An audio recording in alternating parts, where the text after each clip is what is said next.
everybody, and welcome to my Bakura deck profile.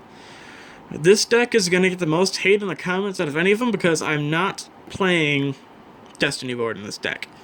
I think it ruins the fun of the game, and that's why I'm never going to build a deck that has Exodia in it because it ruins the fun of the game.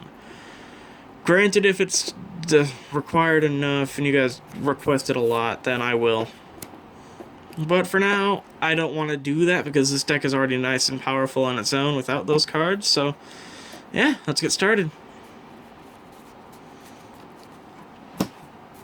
Now I'm using monsters to use from all the series so far except Zork and all of them because I want this to be fun. I don't want this to be kill him before he gets Destiny board.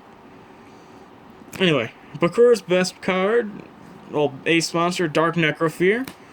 When this dies, you take an opponent's monster at the end phase. Its attack is 22, its defense is 28. And when you take the monster, it becomes an equip card. But you have to summon this by removing from play 3 fiend monsters from your graveyard, which is fine because there's literally only 2 cards in this deck that are not fiends in the way I have it built. 2 Earl of Demise. He played this card and used it once or twice. It's 2,700 for 1 tribute, so it's alright, it's fine. He never played this card, but I put Slate Warrior in here to give him more power. When he's flipped, he gains 500 attack points, and when he dies, he decreases an opponent's monster's attack that killed this guy by 500, so this card is good. This is the best level 4 in the deck, because it can go up to 2,400 if you want it to. And it can weaken the monster, so that's fantastic. It's like having an Archfiend of Gilfer in this deck. 2 Opticlops. He never played this card either, but I figured it makes sense for him to play this card because it's a fiend. It's 1817, level 4. So yeah, this card's alright. This came out in the Retro Pack 2, maybe earlier, but I can't recall. So he's solid. Next up to the cards he played a lot. Triple Headless Knight, his most signature card besides Necrofear, I feel. This is 1450, 1700. He's okay. His stats are fine. He's not fantastic though. Triple Gross Ghost of Fled Dreams. This is a pretty beefy defense monster. 1300 attack, 1800 defense, level 4. It's a good way to keep your board safe for a little while you're trying to go into your bigger plays, so yeah, and it can get over a decent amount of cards, too, given 1300. Now the most lackluster card in the deck, really. Double Portrait Secret. I would play this at 3, but it's not good enough to play at 3. It's 1200, 1500 normal. It's okay, if that. A card he never played, but I think he would if he had the chance to. Double Wall of Illusion. Granted, he might have played this before, but I don't recall. Anyway, Double Wall of Illusion, this card returns the monster that battles with this guy to the opponent's hand at the end of the damage calculation. So, yeah. So, if they're attacking you with a Jinzo, you have this on board, you flip this. This guy can die, but he'll send Jinzo right back to you in his hand. It can work on monsters that attack it too if its defense is higher than the attack. It's 1850 defense, so it's a pretty solid defensive monster.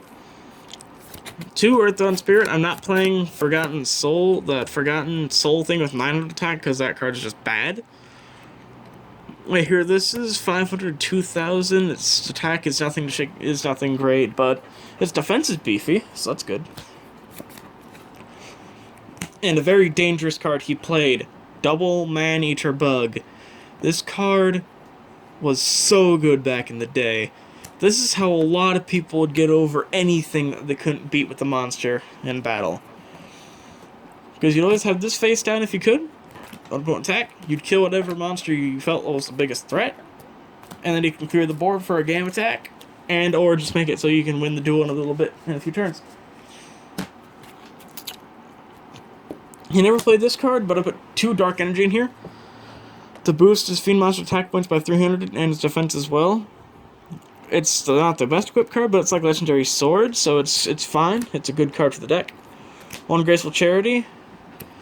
This is a great thing to combo with Dark Necrofear, because you can draw 3, pitch 2 monsters. If there's only one in the grave, you can summon Dark Necrofear just like that. 1 Heavy Storm, 1 Monster Reborn, double MST,